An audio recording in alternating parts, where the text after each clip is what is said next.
Bonsoir à tous, il est 19h, voici les titres d'autres journaux.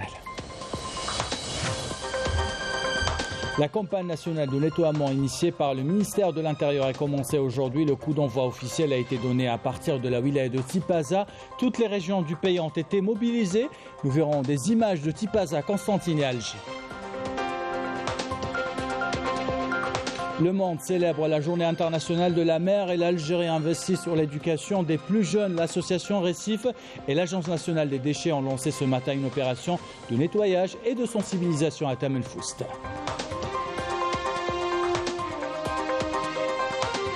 Enfin, le Grand Prix de quadrathlon a réuni ce matin à Ain Benyen près d'une centaine d'athlètes de différentes générations. Natation, course à pied, la compétition a permis même aux enfants de se challenger.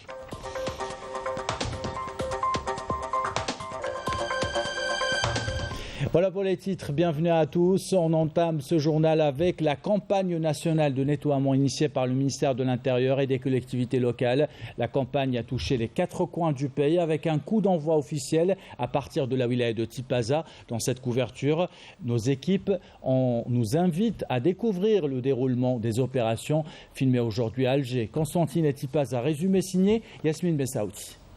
Chaque week-end, à compter d'aujourd'hui, des opérations de nettoyage seront organisées à travers tout le territoire national.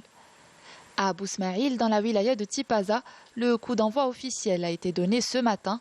Grands et petits ont contribué à la réussite de cet événement. Nous sommes très heureux, c'est vraiment une bonne chose. Nous espérons que cela dure dans le temps. La préservation de l'environnement ne doit pas être uniquement une initiative du ministère ou du Wali ou du président de la République. Chaque personne doit être consciente de l'importance de garder son environnement propre. Même ambiance à Constantine où les habitants n'ont pas manqué à l'appel. Ils étaient nombreux à contribuer à la collecte de toutes sortes de déchets solides. Tout le matériel nécessaire et les moyens humains ont été mobilisés pour faciliter l'opération. C'est une bonne chose, nous espérons que cela ne s'arrête pas à cette initiative. Tout le quartier est mobilisé pour cette opération de nettoyage. Il faut que cela continue. Cette initiative voit déjà la contribution de plusieurs secteurs. Elle implique également les associations et les organismes spécialisés dans la préservation de l'environnement. Les habitants, quant à eux, sont également appelés à apporter leur contribution afin de préserver et embellir leur espace. Et pour embellir la plage de Tam El Foust, l'association Récif, en collaboration avec l'Agence nationale des déchets, ont organisé une campagne de nettoyage à Tam El Foust. La campagne est intitulée « Une bouteille à la terre, une balade en mer ». L'idée est simple, pour 30 bouteilles collectées, les enfants ont droit à une balade en mer. L'idée séduit et attire les enfants et leurs parents. Reportage signé Rina Lerari. L'idée est simple, pour chaque lot de 30 bouteilles en PET collectées, l'enfant aura droit à une balade en mer. Une bouteille à la terre, une balade en mer est une opération initiée par l'association Récif en collaboration avec l'Agence nationale des déchets. Objectif, sensibiliser les enfants sur l'importance de la préservation de l'environnement. L'idée, c'est de sensibiliser par rapport à la problématique des déchets marins et notamment les déchets plastiques, qui devient aujourd'hui une problématique mondiale à laquelle il faut agir immédiatement. Car selon les chiffres de l'Agence nationale des déchets, plus de 85% des déchets retrouvés sur les plages, ce sont des déchets plastiques. Donc l'importance de la sensibilisation des enfants justement à valoriser, on va dire, les déchets et peut-être leur donner une nouvelle vie, etc. C'est d'abord de ne pas les retrouver dans l'écosystème, c'est-à-dire dans la mer par exemple qui met lieu.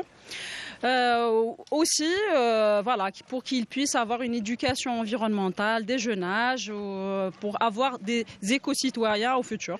Débutée à 8h30, cette opération a été marquée par la mobilisation des enfants venus en compagnie de leurs parents afin de participer à l'atelier de valorisation et de recyclage des PET. On est venu là pour la nature, pour nettoyer la mer, la nature et les bouteilles qui nous. C'est dangereux pour nous et pour les animaux. Je suis venue pour ranger les bouteilles en plastique car ils polluent la nature. Et je suis aussi venue pour les transformer en jouets. De leur côté, les plongeurs du club récif se sont chargés de nettoyer les fonds marins du port. À leur retour, plusieurs sortes de macro-déchets et détritus ont été collectés, qui seront par la suite triés puis traités par des particuliers.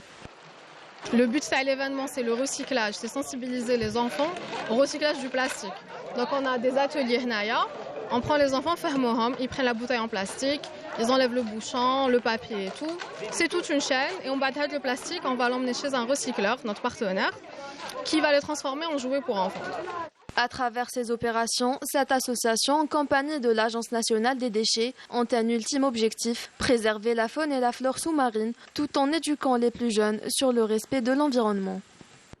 Suite à la disparition de la Moudjahida Anissa Darar, décédée à l'âge de 83 ans, le ministre des Moudjahidines et des ayants droit, Laïd Al-Bira, a présenté ses sincères condoléances à sa famille et a rappelé que la chercheuse était membre de l'armée nationale,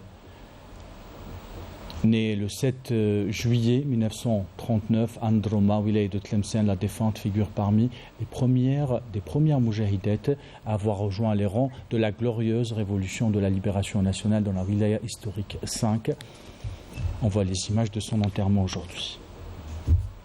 La 8e session de consultation politique algéro-française au niveau des secrétaires généraux des ministères des Affaires étrangères s'est tenue aujourd'hui à Paris sous la coprésidence du secrétaire général du ministère des Affaires étrangères et la communauté nationale à l'étranger, Ammar Blani, et la secrétaire générale du ministère français de l'Europe et des Affaires étrangères, Anne-Marie Descotes. Cette réunion, qui intervient en aval de la visite d'État et d'amitié du président français à l'invitation du président de la République, Abdelmajid Tebboune, du 25 au 27 août dernier à Alger, a permis de procéder à un examen de l'ensemble des relations de la coopération entre les deux pays et d'autres questions globales.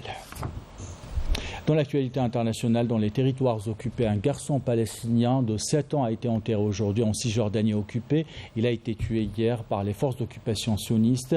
Même les États-Unis sont sortis de leur silence pour réclamer l'ouverture d'une enquête immédiate sur ce crime.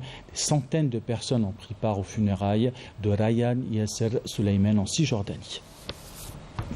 Dans l'actualité internationale et suite au référendum organisé ce mois dans les régions de Zaporijia, de Kherson, de Donetsk et de Lugansk, une cérémonie de formalisation de cette annexion a été organisée cet après-midi au Kremlin, présidée par le président russe Vladimir Poutine. Et on vous invite maintenant à faire un tour au CITEV, le Salon international du tourisme et du voyage, qui draine les professionnels du tourisme, des curieux et des mordus du voyage. Samira Hadjamar s'est intéressée aujourd'hui au tourisme saharien qui reprend de plus belle cette année et au tourisme de mémoire. Reportage. 3 petits pas pour un petit tour dans les allées de la 21e édition du Salon international du tourisme et des voyages. Le CITEV, un événement très attendu qui draine comme d'habitude du monde des tours opérateurs, des experts et du public en quête d'une destination pour un voyage de rêve, de dépaysement ou d'opportunités d'investissement. Nous avons des gîtes que nous allons ouvrir à Timimoun. J'étais venu voir comment ça se passait. Apparemment, ça se passe très bien. J'ai vu des choses très intéressantes. Faire découvrir tout le sud de notre merveilleux pays à notre peuple déjà, aux Algériens comme nous, et encore aux étrangers, c'est une fenêtre sur le monde. Parce que l'Algérie, elle a beaucoup à donner, surtout le sud, le grand sud.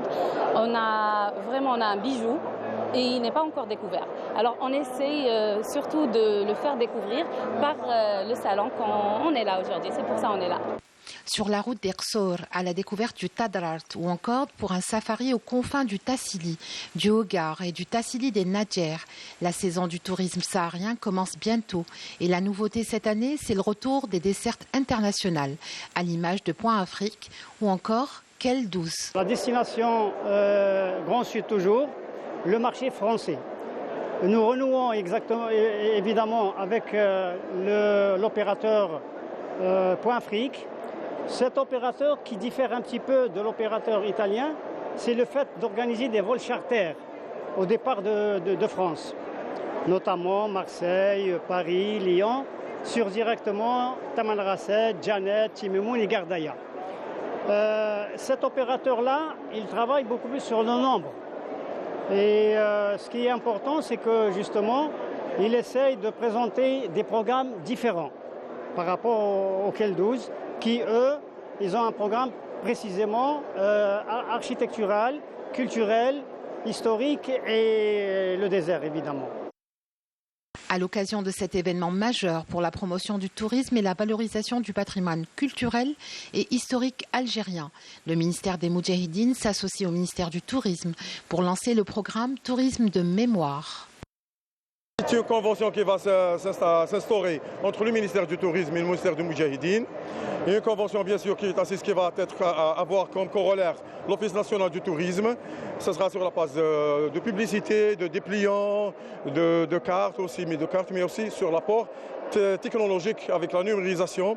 Nous allons toucher un maximum de jeunes surtout, mais aussi sur le plan de la mémorisation et de l'aspect mémoriel, de toucher aussi tous les âges, de permettre aux Algériens d'abord de visiter, de voir les grottes de la Dahra, de Sbiha, voir aussi les mosquées de Ketchawa, Dar Aziza, le palais Dar Aziza. Il y a énormément de vestiges, énormément de stations historiques qui vont être d'abord valorisées, mais qui génèrent aussi cet apport et cette jonction entre le passé et le présent. Une balade au tourisme du Salon international qui se tient jusqu'au 2 octobre à la SAFEX pourrait vous donner un avant-goût pour choisir votre prochaine destination en direction des plus belles destinations d'Algérie et d'ailleurs. Et en parlant de tourisme local, on vous invite à faire un tour du côté de Sétif qui renferme des sites exceptionnels peu connus par le grand public, comme c'est le cas pour la commune de Ait Tizi. Elle renferme des sites archéologiques mais également des cascades. Les randonneurs s'organisent pour découvrir tous ces sites. C'est un reportage de Saïd Belonis, commentaire signé Yannis Saïd Belkas. Ait Tizi, versant de collines culminant à 1300 mètres d'altitude, cette commune de Sétif, regorgeant de cascades dans un cadre verdoyant, attire de plus en plus de visiteurs. L'objectif est de mettre en lumière ces ressources culturelles et naturelles.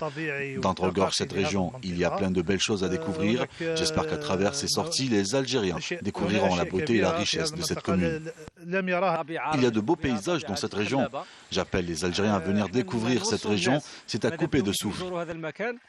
C'est la première fois que je découvre cette région. Je suis impressionné. C'est un cadre idyllique. Comme vous le voyez, il y a des plaines, des cascades. Nous avons un très beau pays à découvrir. Cette région qui regorge de denses massifs forestiers qui s'étend à perte de vue, regorge aussi d'un terrain favori pour les fédérations de chasse qui participent à la conservation de la diversité animale. Il faut savoir que le chasseur ne fait pas que chasser. Il a plusieurs activités et missions.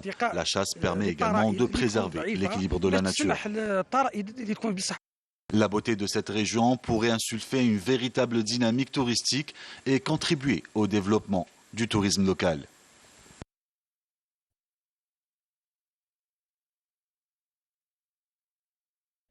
Le Grand Prix du Quartrathlon a réuni ce matin près d'une centaine d'athlètes issus de 12 clubs.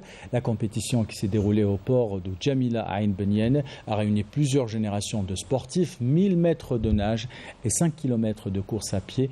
Pour finir la course, il fallait être en très bonne forme physique. Ouverture signée Sarah Delpel. C'est quoi l'aquathlon ? Une discipline qui consiste à réaliser un parcours enchaînant natation et course à pied. Pour cette 4e étape du Grand Prix national, plus de 90 athlètes y participaient à cette compétition. Ici, au niveau du port El Djamila de Ain Benyen, un agréable cadre, une fraîcheur matinale et un temps nuageux. Toutes les conditions étaient au rendez-vous pour le bon déroulement de l'événement. Le charme de cette compétition, c'est qu'il y a eu des enfants qui étaient très motivés pour participer à cet événement. Il y a eu des départs aussi pour les minimes. Donc ça sera, Inch'Allah, on investit sur cette petite catégorie. Et un départ élite qui comprend cadets, juniors, seniors et bien sûr quelques vétérans. 1000 mètres de nage et 5 km de course à pied au programme de cette journée, dans un parcours classique. Et comme à l'accoutumée, Oussama Hellal Barouane a survolé la course, suivi de Sami Agab du club Monrion et de Hicham Benani. Ça fait bien au moral de gagner ici en Algérie parce que malheureusement j'ai vécu pas une mauvaise course mais bon l'objectif تاعي اللي كنت رايح على جلا. Chez les filles, c'est Amina Rouba qui s'est emparée de la première place, suivie de Sarah Jaballah et de Eshwaq Turki. Vraiment satisfaite de ma course, j'ai bien couru. J'étais dernière en natation, j'ai pas nagé depuis que j'étais toute jeune, donc, mais je me suis rattrapée en course à pied. Autre fait marquant de l'événement, plus de 30 enfants ont participé à cette compétition et ont surtout apporté une joie et une bonne ambiance à cette journée. La concurrence مليحة, la course les distances مليح. Depuis quand tu fais le sport Ça 1 mois. Ça fait 1 mois que tu as commencé et tu as eu un bon classement. Sûr. Le prochain Grand Prix attirera certainement plus d'adeptes de la discipline. En tout cas, l'engouement des jeunes est palpable. Et vous l'avez compris, il s'agit d'aquathlon et non pas de quadrathlon. Nous terminons ce journal avec cette commémoration du 28e anniversaire de la disparition du Cheb Hasni, un artiste hors pair qui a su, grâce à son talent et sa sensibilité, séduire le cœur de millions d'Algériens. 28 ans après sa disparition, ses chansons continuent de rythmer les journées et les soirées de millions de ses fans. Retour sur son parcours exceptionnel avec Samira Hadjamar.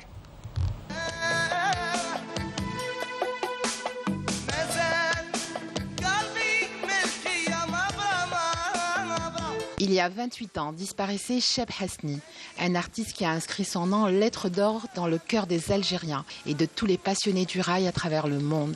Cheb Hasni, ou Hasni Chokroun, est le fils bien-aimé de Gambetta, l'un des quartiers mythiques d'Oran, cité du rail par excellence. Hasni est né le 1er février 1968. Et au départ, c'est les lancers du ballon au football qui l'attirent, avant d'élancer sa voix dans la musique pour devenir l'idole de toute une génération. Hasni a à peine 9 ans quand il intègre l'équipe de l'ASMO, mais sa carrière footballistique s'arrête brusquement à 15 ans. Un mal pour un bien puisqu'il deviendra quelques années plus tard l'inventeur du rail sentimental, le roi des cœurs et des mots d'amour et de la poésie à fleur de peau. Prolifique, Cheb Hasni produira 150 albums en 8 ans.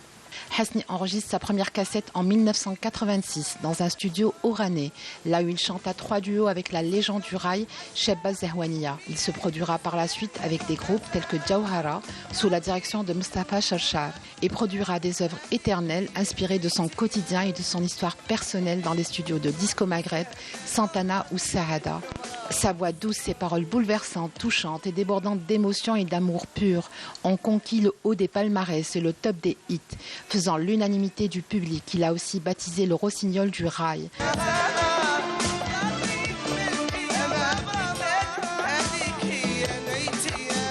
Le 5 juillet 1993, Cheb Hasni chantera pour la dernière fois la coupole du 5 juillet à Alger face à plus de 150 000 fans venus célébrer la fête de la jeunesse et de l'indépendance du pays. Hasni Chokroun est rentré dans la légende. À titre posthume, il a reçu la médaille du mérite national au rang d'Achir.